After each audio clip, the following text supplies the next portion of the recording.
تصور کریں کہ آپ اپنی قبر میں ہیں اور فرشتے آپ سے کہہ رہے ہیں کہ جناب آپ کی 999 نیکیاں ہیں اور 998 گناہ ہیں، ایک نیکی آپ کی بڑھ گئی ہے، آپ ایک نیکی کی وجہ سے جنت میں جائیں گے، آپ بہت خوش ہوں گے۔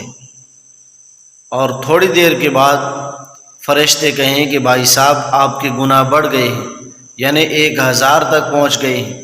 ایک گانا ابھی کسی نے سنا، آپ نے جو سوشل میڈیا پر شیئر کیا تھا، تو اس گانا سننے کی وجہ سے گناہ بڑھ گیا ہے۔ افسوس ہے مسلمانوں پر کہ گناہ کی چیزیں شیئر کرتے ہیں، اسی کو گناہ جاریہ کہتے ہیں۔